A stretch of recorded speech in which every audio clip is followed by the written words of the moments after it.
السلام علیکم مائی YouTube family. دوستو، یوٹیوب پر آپ نے قصے کہانیاں بے شمار سنے ہوں گے۔ دوستو، حضرت یوسف علیہ السلام کے زندگی کے متعلق بے شمار قصے ہیں، لیکن آج جو حضرت یوسف علیہ السلام کا قصہ سنانے جا رہا ہوں، آپ دوستوں نے نہیں سنا ہوگا، چاہے یوٹیوب پر یا کسی اور سوشل میڈیا پر۔ دوستو، اگر چینل پر نئے ہیں تو پلیز چینل کو سبسکرائب کرنا اور ویڈیو کو لائک اور شیئر کرنا۔ چلو دوستو، سنتے ہیں آج کی یہ دلچسپ کہانی۔ حضرت یوسف علیہ السلام کی شادی کا واقعہ اسلامی روایات میں ایک اہم مقام رکھتا ہے۔ یہ واقعہ قرآن کریم اور بعض تاریخی حوالوں میں بیان ہوا ہے، جس سے حضرت یوسف علیہ السلام کی زندگی کے ایک اہم مرحلے کا پتہ چلتا ہے۔ حضرت یوسف علیہ السلام کو ان کے بھائیوں نے حسد کی وجہ سے کنویں میں ڈال دیا تھا، اور وہ مصر کے ایک امیر شخص عزیز مصر کے گھر غلام بن کر پہنچے۔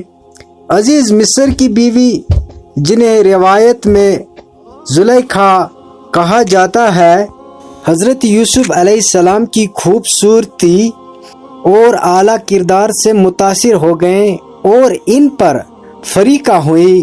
زلیخا نے حضرت یوسف علیہ السلام کو گمراہ کرنے کی کوشش کی، مگر حضرت یوسف علیہ السلام نے اپنے پاکیزہ کردار اور اللہ کے خوف سے بچتے ہوئے ان کی تمام سازشوں سے دامن بچایا۔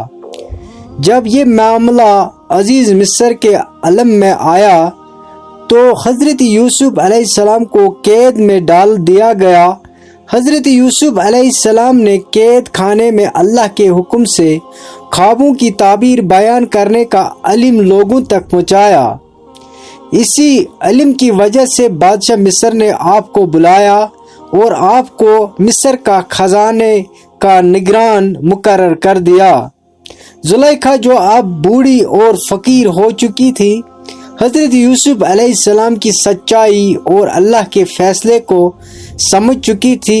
انہوں نے توبہ کی اور اللہ سے معافی مانگی۔ حضرت یوسف علیہ السلام نے ان کی سچائی کو دیکھتے ہوئے ان کے ساتھ نکاح کیا۔ حضرت زلیخا کی زندگی میں حضرت یوسف علیہ السلام سے شادی کے بعد خوشحالی آئی اور وہ دوبارہ جوان ہو گئی۔ اللہ نے ان کے جسمانی اور روحانی حالات کو بہتر کر دیا اور ان دونوں کی زندگی محبت اور وفاداری سے گزری۔ یہ واقعہ حضرت یوسف علیہ السلام کی زندگی میں محبت، صبر اور اللہ پر ایمان کی بہترین مثال ہے۔